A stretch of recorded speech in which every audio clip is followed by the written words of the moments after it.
Welcome back to the Dance Dojo. I'm Robin, and today we're doing another salsa dance video, helping you improve your social dancing. And I recently did a video on the difference between a turn and a hairbrush for the follows. Today we're going to talk about the difference between a turn and a hand toss. Okay, so again, those two can get mixed up, especially with the more beginner follows. So we're going to explain the difference so you can lead them more clearly, and also give you a tip on maybe when it's time to just forget that move and not do it with your partners. Let's go.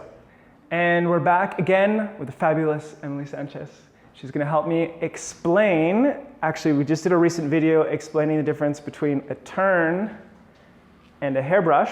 Now we're going to do the same thing, but we're going to explain the difference between a turn and a hand toss. Okay? So when you do hand tosses, I'll just give you this angle, you can do them kind of down that way, so, or you can do them behind the back. You could do two hands. There's lots of different options. You could throw it into a lock.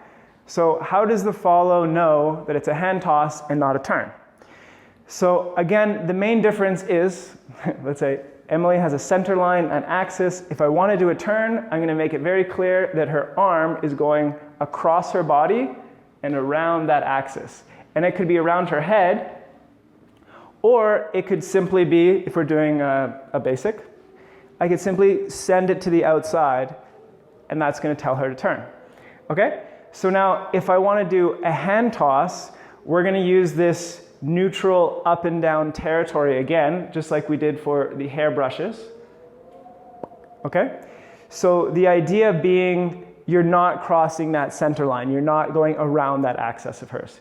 So if I give you this angle, I'm going to stand off to the side so you can see here. Again, the intention of the hand toss is going to be down, and then she simply completes the movement, and then I can ask for the hand again. So for example, if I want to switch hands, I'd toss the hand, and I'd ask for it like this. Again, the intention is down and not that way. See, she wants to turn. So it's not to the side, it's down. And likewise, if I want to go into a hammer lock, I can just do a little circle, connect with her wrist, do a little circle, and I'm going to toss down and just a little bit back. So if I give you this angle, I'm going to connect with the wrist, and it's going to be mostly down, but a little bit back. Okay? So if I wanted to do a turn, so if we're dancing and I wanted to do a turn, I'm going to make it very clear that it's to the side. Okay, so the difference between this, it's to the side, and this, it's down, okay?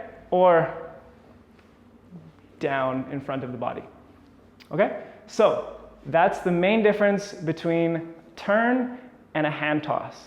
You can also do hand tosses that are on the same, let's call it plane, like that same horizontal plane as a turn, but you can make it clear that you don't want to do a hand toss by showing a target, so it's like she's kind of blocked. So I'm going to give you, well, I'll do it from this angle and I'll try another angle. So here's an example. 5, 6, 7, 1, 2, 3, 5, 6, 7. I'm going to do a right turn. 1, 2, and I'm going to toss this hand. 3. So she wants to turn. If I don't do anything, she's probably going to turn. But I can show a hand and I can block her and send her back the other way. So here we go. 5, 6, 7, right turn. 1, 2, I toss 3, but I give her target. 5, 6, and I send her back the other way. So in that case, it's kind of like a turn and a toss at the same time, because I could do it this way. 1, 2, 3, and she does a turn. So I am indicating a turn, but I'm just 1, 2, 3, blocking it and sending her back the other way. So in that case, it is a hand toss, but it's very much a hand toss that is a turn. So the majority of the hand tosses you're going to do are the intention being down or down to the back. But again, you can do those ones that cross the midline or have the intention to go to the other side, but you can, sorry, I'll leave that better, but you can block them. So here we go.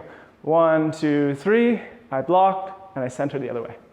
So that's the difference between a turn and hand tosses. Now you understand the intention as a lead, so you can make it more clear for the follows. Now, if you're dancing with a beginner follow, they don't usually understand hand tosses. They've never been taught that. So if you're dancing with a beginner follow and you try and throw the hand and she just turns really quickly, you know that she doesn't understand what a hand toss is. So maybe just don't do the hand toss. And maybe try a hairbrush instead. And again, you can do that turn, put your hand on the shoulder so you block her from turning, and do that. So really you just have to adjust to your follow when you're leading, because there's going to be follows that are beginners and who have different experience. So you just have to kind of try something and see what happens. And that's it. So hopefully you're a little bit clear now on the difference between a turn and a hand toss, and you'll be able to guide those things or lead those things more clearly for your partners. If you want more details on how to add concepts like that onto your social dancing, check out our online salsa course at thedancedojo.com. The details will literally blow you away. If you have any ideas or comments for me, put them down in the comments below, and I'll catch you in the next video. Peace.